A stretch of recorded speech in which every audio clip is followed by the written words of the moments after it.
Thank you, Chair, and I'll start with an apology to all of my friends at ASIC. I fear, given limited time, I might not get to you today, but I look forward to seeing you before the Corporations Committee for our upcoming oversight hearing where we'll canvass all those issues. So turning to APRA, just one follow-up question on super fund liquidity asked by Senator Davey. Has APRA been contacted by or informed by any super fund that it has or anticipates having any liquidity issues? We've been in close contact with all of the funds to get an understanding of how they're placed from a liquidity perspective from sort of mid-March onwards. The nature of those discussions has varied. Some have highlighted more potential impacts and the need to take more action to ensure they had liquidity available than others, but none that we would classify as having raised concerns from a prudential. Okay. The reason why I asked that question is I asked Treasury the same question and I gave a similar answer. They weren't aware of any individual funds that had liquidity issues. Is that on the 1st of April, the Shadow Treasurer, Dr. Chalmers, and the Shadow Assistant Treasurer, Mr. Jones, wrote to the Treasurer and said that the RBA needed to step in and to loan money to super funds to resolve this liquidity issue. Have you provided any advice to government about the need for the RBA to step in with these sorts of loans? So we've talked about that situation amongst the Council of Financial Regulators, particularly in the early days when the forecasts around the scheme's impact were very varied. You had the Treasury forecasts, and then you had quite a range of views from the industry about what the impact might be, and particularly pre-JobKeeper, where the forecasts were obviously thinking of a slightly different and more adverse scenario. And we had also asked funds to model, if you like, an extreme scenario, a worst case scenario. So depending on which scenario you wanted to pick, and there were many, there were concerns, but amongst the council agencies, we took the view that, and I think the Reserve Bank Governor was very clear that it wasn't going to be a job for the Reserve Bank to provide a facility. And it's timely that you mentioned those forecasts, because you're right, there were wildly variant forecasts from government and industry, and in fact you may be aware ASIC and others have taken Industry Super Australia to task for issues with some of their calculators on the cost of withdrawing superannuation. Just on the forecasts, from my memory serves me well, Industry Super Australia said they expected it to cost $50 billion compared to the government's forecast of $27 billion. Based on how the program is proceeding so far, do you think it's going to be closer to $27 billion or $50 billion? My view, unless Helen has a different one, would be it's just too early to tell. As Helen said earlier on, it's broadly tracking at this stage in line with closer to the Treasury forecasts, I would say, but ultimately there's still a whole second tranche to go, and how that plays out will be dependent on how the economic environment plays out. So I'd hesitate to offer a definitive view on that just at this point. Yeah, as per your update on the 25th of May, I think the payments made were at that point $10.6 billion. That certainly seems, given we're quite a way into the program so far, to be much closer to $27 billion forecast than 50. So you're quoting the correct numbers, Senator, yes. Thank you. Yeah, I thought I was. Okay, moving on to another aspect of the early release. Your update on the 25th of May said that 94% of applications were being paid within 5 business days. So presumably 6% of applications were not. Does that mean that 6% of funds were not meeting the application deadline, or that 6% of applications were not being met within that deadline? It's the percentage of applications. Right. Do you have a breakdown by fund? That information is provided in the release. So there is fund level information in the release that we make every week. So I might have missed it, but does it have a list of funds that on average are not meeting the 5-day deadline? So the data that is published shows for each fund the percentage of payments that they're making within 5 days, within 6 to 9 days and beyond 10 days. From that data, are you able to draw out what an average performance of each fund is? So 3.5 days compared to 6.5 days, for example? We haven't been really focusing on that.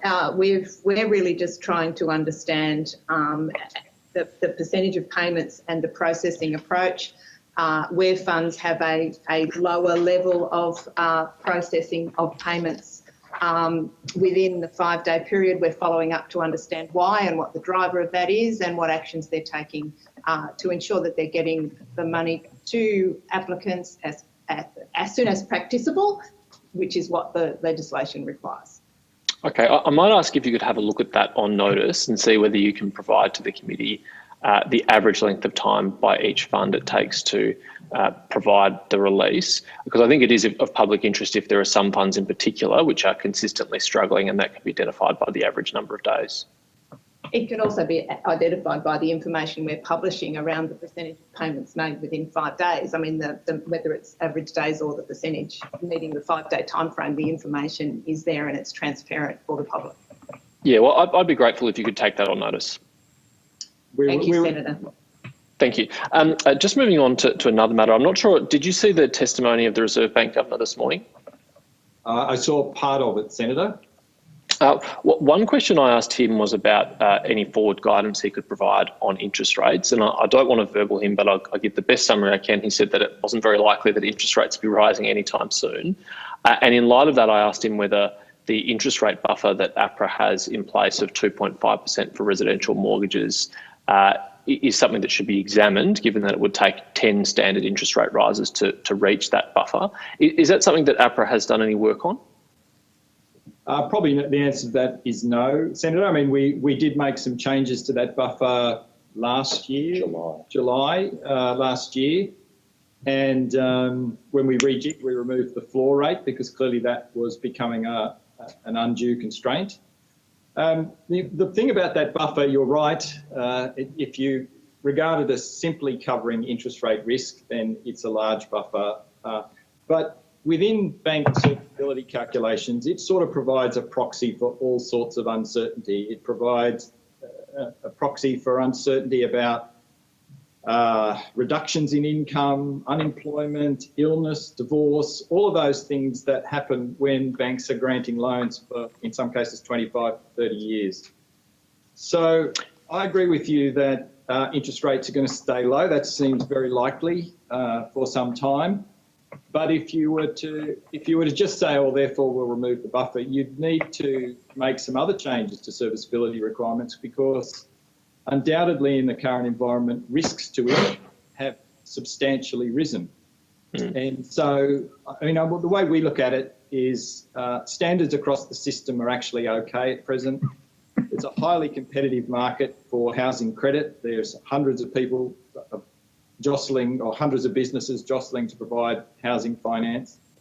Housing debt in the household sector is already very high. So access to credit and access to significant amounts of credit hasn't been a constraint. And we are in this environment at present where prices could well soften, debt is very high, and income growth is likely to be subdued, if not for many households falling.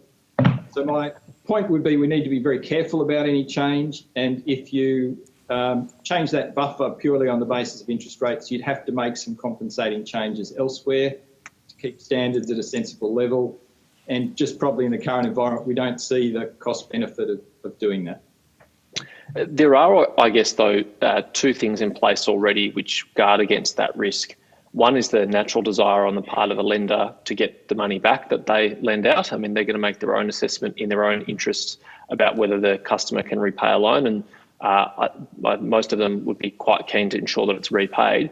And the other measure in place on that basis is the responsible lending laws that we have, which require that they not make unsuitable loans, and presumably an unsuitable loan would be one that they couldn't pay back, or there was a risk that they couldn't pay back.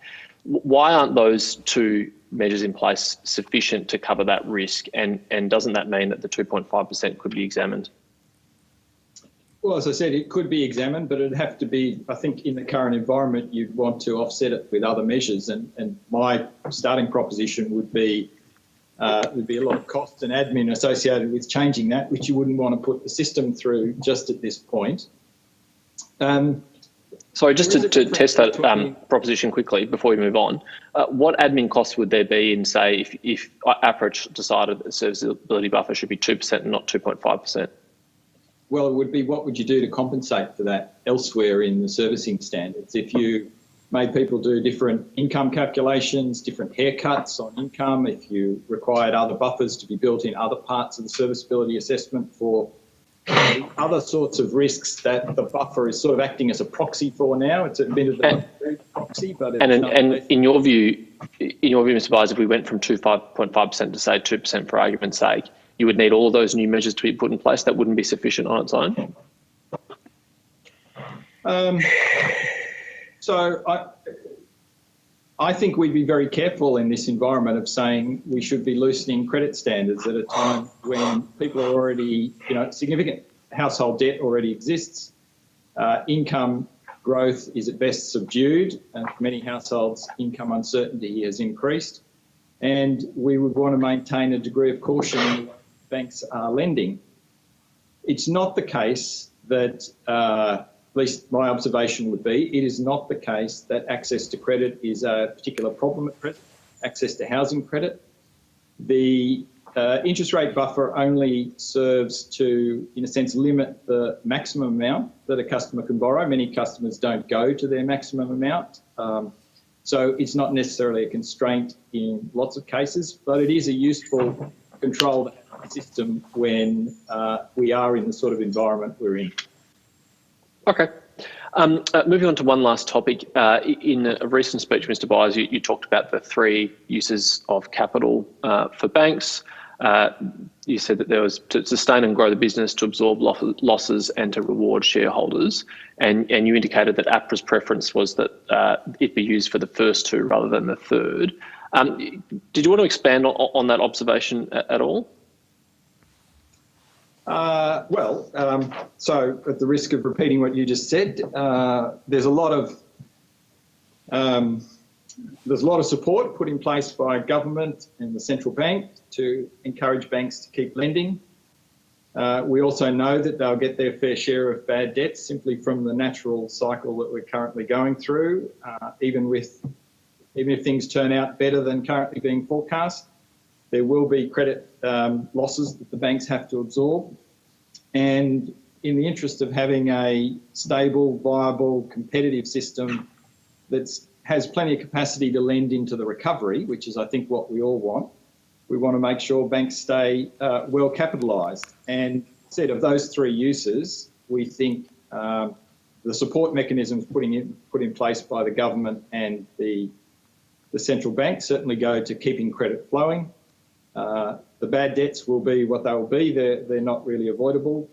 And so if there has to be a trade-off at this point, we're clearly asking the banks to be prudent in the current environment with the way they deal with their dividend payments.